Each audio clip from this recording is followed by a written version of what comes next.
I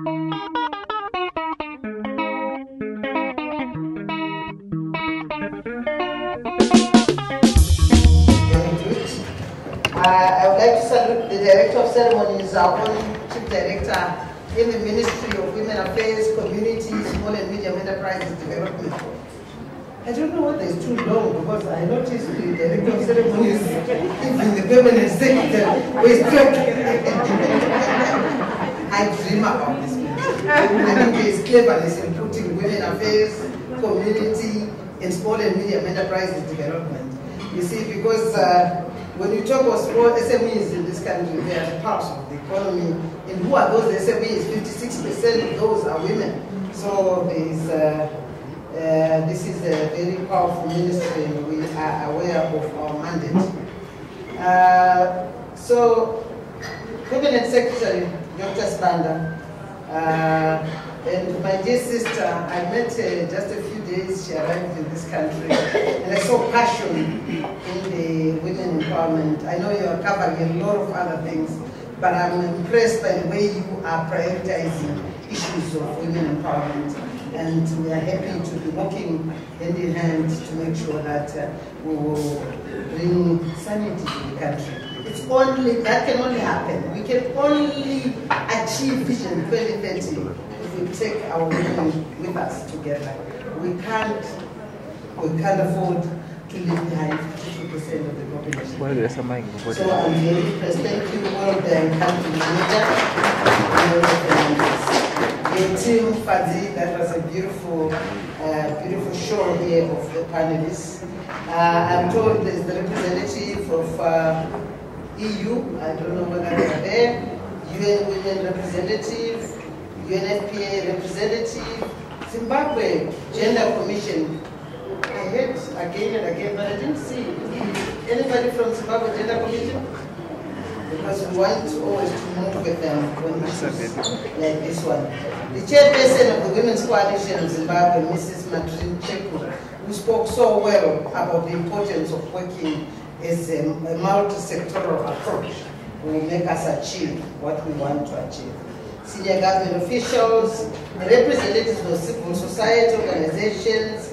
I don't want to forget the consultants, my dear sister and friend for a very long time, Pamela Mkana, and we've been moving together in this women movement for many years, and I'm very impressed by this Zimbabwe gender assessment which you did. Thank you very much. And George Zimbizi, another consultant who did the Zimbabwe Gender-Based Violence Assessment. Let me say, my good friends from the media fraternity, ladies and gentlemen, comrades and friends. Before I get into my prepared speech, I also want to give my first reaction to what was presented here. Very interesting. And this is what makes us happy, because we're moving together. When we move together, we've got a greater impact. That time is gone where people sit back and say, there's nothing like that. We want to move together. We will certainly have a greater impact. So when I was listening to the presentations, I listened carefully about especially when Kuda gave that analysis of evidence-based data. And true to the fact, without data you can't plan, you can't succeed. And we have been told clearly, the report brought it out, that we have a lot of work to do. There's a lot of work to do. We've done a bit, but there's still a lot of work to do. The fact that we still have 363 women dying, that's a very high mortality rate in every 4,000 women. We want to achieve the SDGs, which talks about 70%. So together, when we put our heads together, and when we really unpack this report and walk through it and come up with the brains which are full in this room, there's no way this ministry will not be able to achieve that mandate of making sure that we achieve the SDGs. We talk of 70 per 1,000 women through mortality, maternal mortality. So I also wanted to say, yes, they spoke to the economic opportunities. I was talking about inequalities in human endowment on the health side, which I listened carefully to, and that's important to work on the economic front, economic opportunities. Yes, we all know women, I like it to be less employed, and for the reason we all know, some of it traditional. So we need to work hard to make sure that paid care and domestic work, we look at those things. Because some people say, I don't know whether you've seen this story where husband said, I'm working, you are always here at home, saying this to the mother of 4 boys. And the mother said, oh, you think I spend the whole day doing nothing? So the men one week said, you go find somewhere to go, I'll look after the children. And then they found that it was a lot of work. You start waking at 5 a.m. in the morning, cleaning the home, preparing breakfast for the children, taking the school runs, and all that we know. So, I mean, these are the issues we need all to look at. Then I also want to comment on things which were which clearly came out of that report, that there is sound legislative framework, and it's true. When we talk of our own constitution, it is a very progressive document with a lot of rights enshrined in that constitution. But like we always say, we cannot continue to, it's not about seeing the report, the constitution, it's about implementation. So, true to the fact, the report picked it up, that the issue which is important here is this lack of financial and operational challenges, so that we can at least clearly implement what is in that constitution. The coordination part in the GBV response, I want to say as your ministry, this is a ministry which has got officers all the way. There's something, I hope something is happening. Something went wrong? Yeah, we can hear you. But you can hear me? Yeah, I'm a politician, you see. Yeah. So I was talking about the issue of the issue of coordination. And I want to say that we are going to take that role with pride. Because we believe, and me as the minister who is leading this team at the ministry, we believe so much that we have to do our coordination right. We need to make sure that we work with everybody, CSOs, development partners, even private sector. You have seen us already moving with private sector, especially when it comes to financial inclusion. We realized that for a very long time, most banks didn't even have time to listen to SMEs, to listen to women. And we are beginning to say, guys, look, these SMEs, especially in our country, they are really growing and they are bringing a lot on the table in terms of GDP. You can't afford to ignore. If anybody is going to ignore SMEs who are 56% women, of course, they are doing that at their own peril. So we are beginning to see traditional banks having desks, SMEs desks, women desks, and of course the government came up with the Women Microfinance Bank, and that is solely there to make sure that they come up with a product which is affordable to women. We know that women don't have means of production, and as such didn't have collateral, and so the Women's Microfinance Bank is to provide, to fill up that gap. And of course it's not enough. We need to do much more together. I also listened carefully. Is it my problem? Wow, I thought I had so much power in me.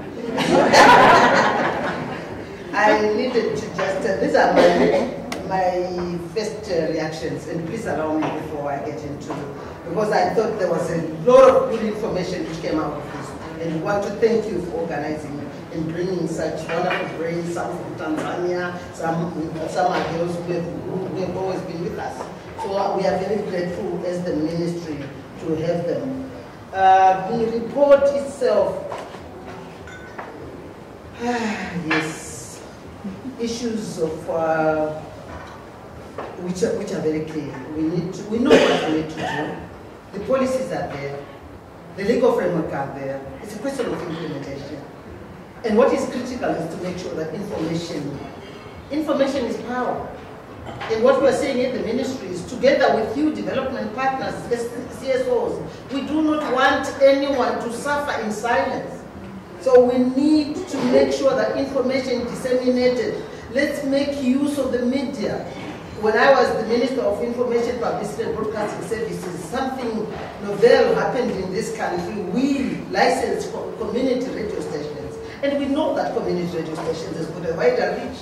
And so let's use those community radios. Let's talk to them. World Bank, it doesn't hurt to get some programs on the community radio stations. It will go very far because they've got a wider reach. And especially when these legal papers are actually translated into their languages. As you are aware, the community radio stations are in their indigenous languages. So it will go a long way so that none of our girls suffer there without information. The issue of scaling up prenatal and postnatal services delivery infrastructure, government is seized with this, and we know there's need for a lot more work to be done. And we are working closely. It's also a whole government approach. We work very closely as the ministry in charge of women affairs, community and small and medium enterprises, the Ministry of Agriculture, for example, and we also work with the Ministry of Health. For your information, as the ministry in charge of women empowerment and SMEs empowerment, we've gone to the Ministry of Agriculture and said there are tractors which are coming from Belarus. We have got a women microfinance bank. We can actually give the bank so that at least our women farmers and other SMEs can be empowered in terms of equipment so that they can increase their production of crops. And that has gone a long way in making sure that we empower our women farmers. We do the same thing again. We work very closely with the Ministry of Health and other development partners to make sure that issues of maternal mortality are dealt with. I'm just wanting, I know entrepreneurship continues coming up again and again. Yes, as a ministry, that's part of our mandate. One of our interventions is skills training, because it's not just about financing somebody. You can't go and give money before you train that person business entrepreneurship. They've got to understand what is it to run a business, how do you keep records, what is a balance sheet, what is an income statement, all those things. We actually have expertise from all the way, from HQ, head office, all the way to what level. So I just wanted to answer to some of the issues which I think are important, which have been raised. Land ownership, I think that is something very critical. And we are working and we've been raising this flag, red flag. Even for myself, right here, I think I'm also in danger. You know, my farm, I am a beneficiary through my husband of land reform. The offer letter says Christopher Mchamba, and there's nowhere where my name is. And I think that is, you know, it's not really very safe. Today he loves me so much, I'm alive, I'm there. But if I'm not there, or he decides he doesn't love me anymore, he picks another woman, he can, you know, run away with that offer letter. It's his name. So I think we are also talking to the Ministry of Agriculture. Those offer letters, they should actually be put in the name of the husband and wife. That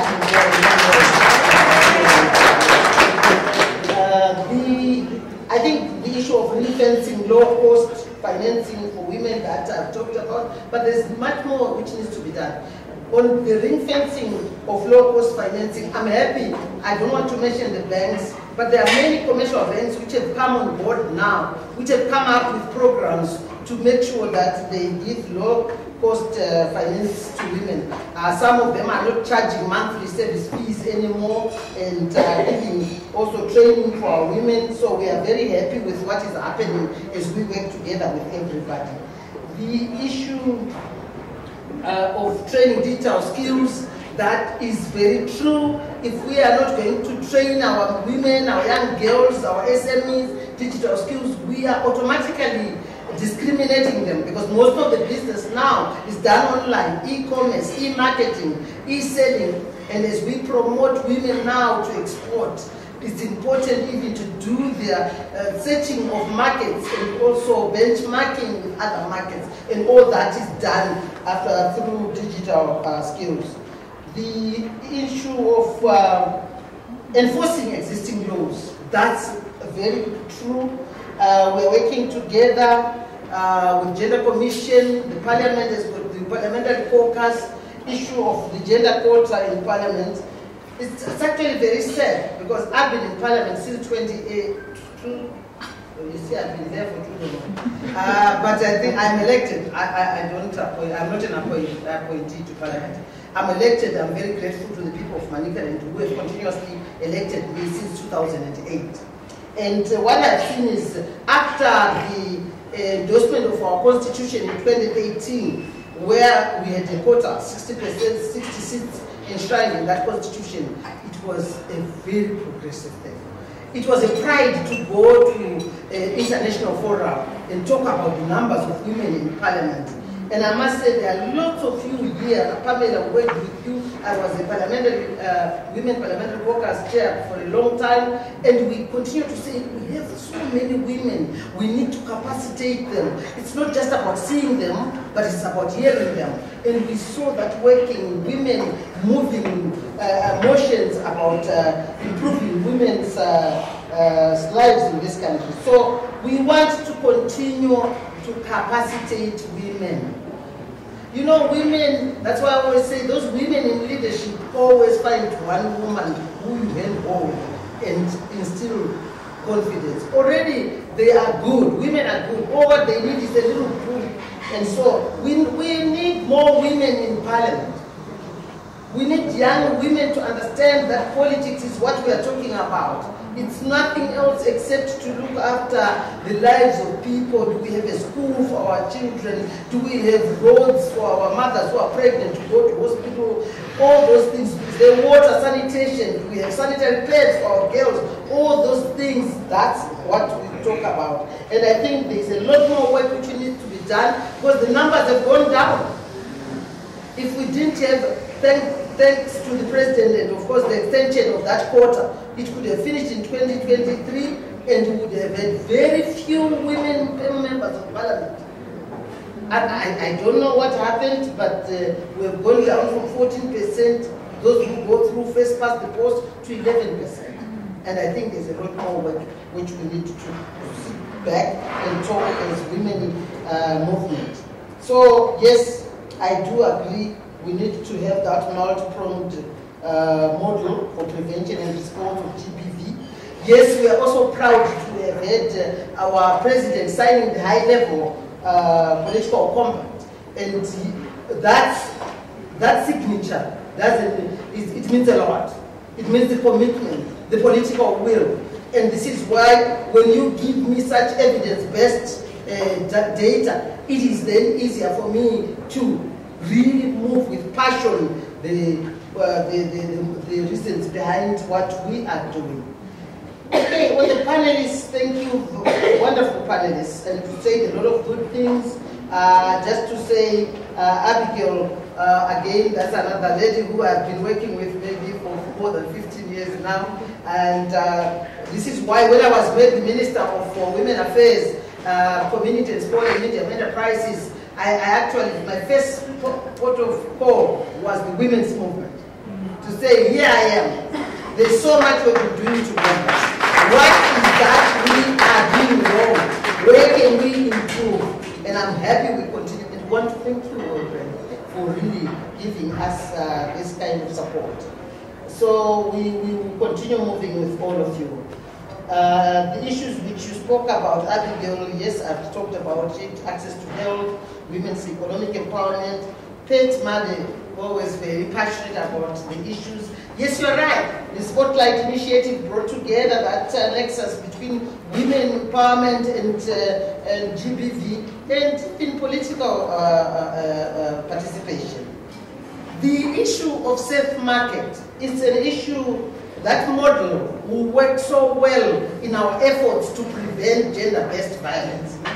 You can't tell a mother who has got 3, 4, 5 children, who is in a home which is experiencing violence every day, to say, get out, if she has nowhere to go. So the safe market model is the best thing, and would like to replicate that in each district in this country. That will be the first step to preventing gender-based violence. Because at the safe market, the mother knows that when they go there, they will see the police, they will see the medical people, they will see the lawyers who will make sure that the perpetrator is put in jail. They will also have a creche for their children, a school for their children. At the same time, they can continue to be trained in life skills, and some of them can continue to sell their wares in the market. So this is a very good thing. We obviously need your support to sustain this, and also to be able to have them, to replicate them in most of our districts. Innovation, coordination. Tanya, yes, GBV issues are very well elaborated in this report. I listened carefully, and I think it's a very good report, and we will actually be using it every time, whatever we are doing. When you spoke about lack of aspirations, lack of vision, intergenerational trauma, all these are issues which we should be seized with. And how do we? First thing first, we need to make every woman in this country understand that she shouldn't suffer alone. The government, civil society, development partners, we are all working together to make sure that nobody should suffer in silence. We do not want fragmented efforts. I've seen for a very long time in the women's movement, fragmented efforts. This one is doing, says this is my thing. This one says that's my thing. That's my thing. That is gone with the time. We need to move and put our efforts together. As I said earlier on, when we move together, we'll get a greater impact. So issues of intimate partner violence. I think this is a debate for a whole day. We need to really interrogate and say, isn't it time we upscale our male engagement sessions? I learned from other countries. I visited Rwanda not long ago, and I went and I saw the progressive relationships among couples in villages. And when I asked who is doing this, it was a men group called Rwanda. Men who literally move from one village to another, talking to couples about the advantages of bringing up children in a violence-free home.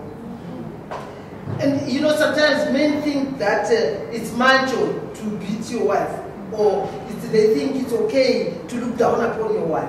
But I always say, if you empower your own wife, you have empowered yourself, because then that mother can actually bring up empowered children, which means you can move around and be proud that these are children who can go through, school, high school, university, and they become powerful. So this issue about women empowerment is just not a human rights issue.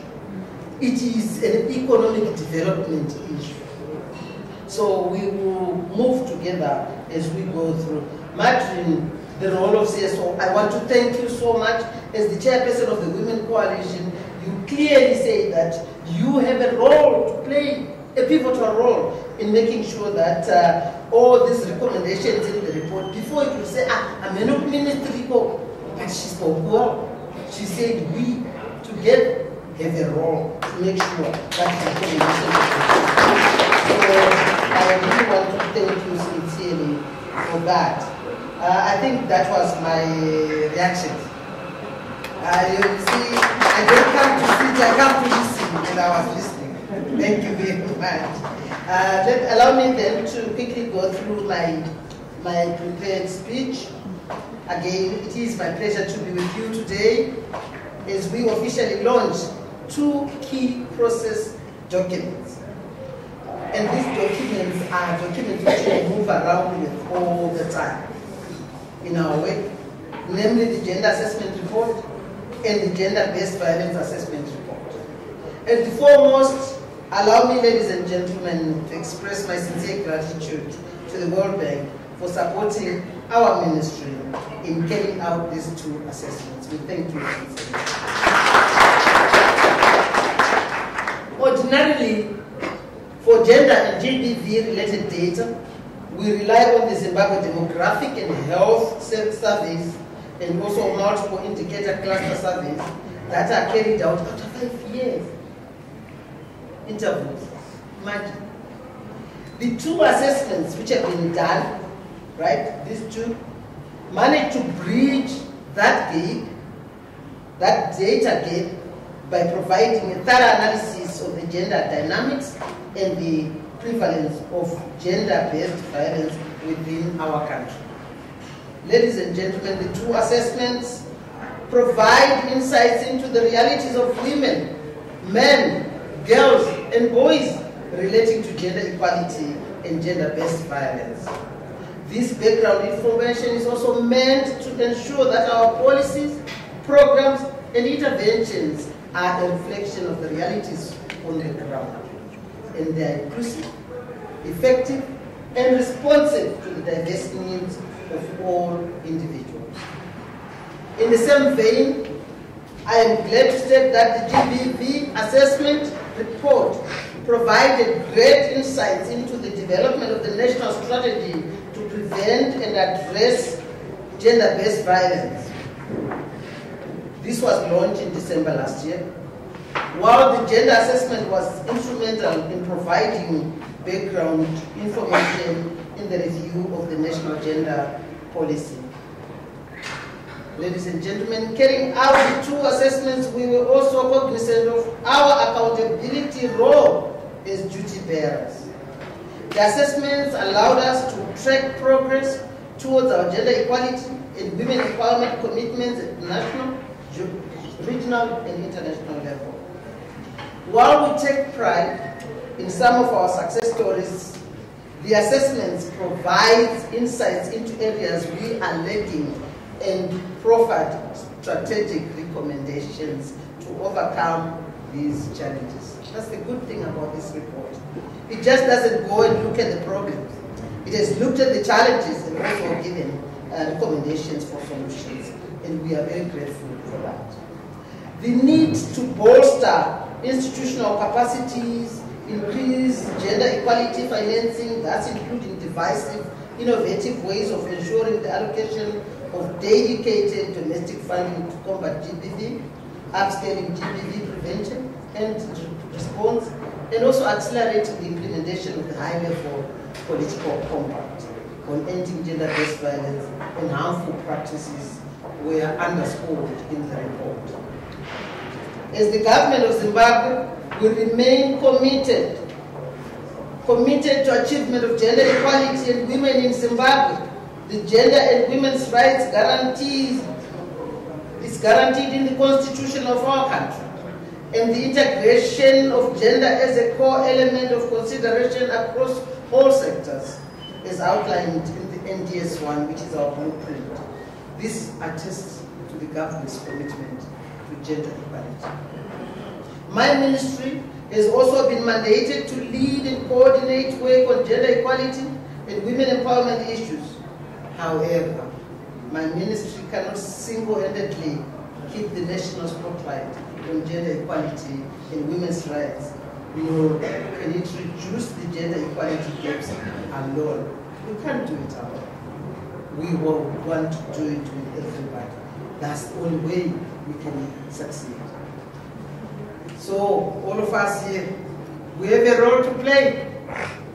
I therefore call upon all stakeholders, thus including the private sector, to walk this journey with us by investing in women and in the advancement of gender equality in Zimbabwe and fight gender-based violence. This encompasses enhancing access to financial services, providing comprehensive support for women-led enterprises, and addressing gender disparities in asset ownership. Interventions targeting health, education, economic opportunities, and decision-making are very vital for fostering gender equality and empowerment. Ladies and gentlemen, as I end, it is my honor. It is my honor. Oh, there's a one special one. Okay, I didn't know much. Okay, I'm always ready. Okay.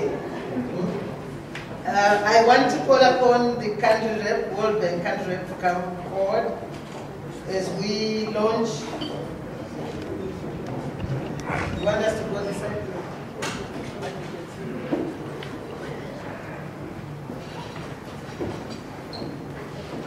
Ladies and gentlemen, as I conclude, it is now my honor at this point to officially launch the Zimbabwe Gender Assessment Report. That's the Gender Assessment Report.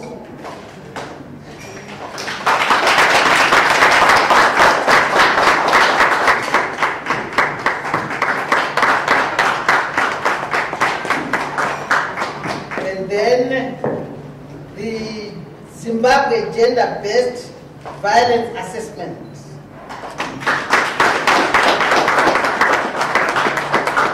Thank you once again. Thank you very much. And thank you and good night.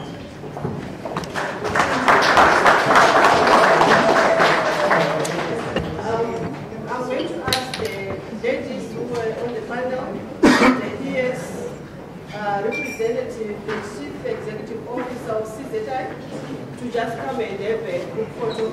Please.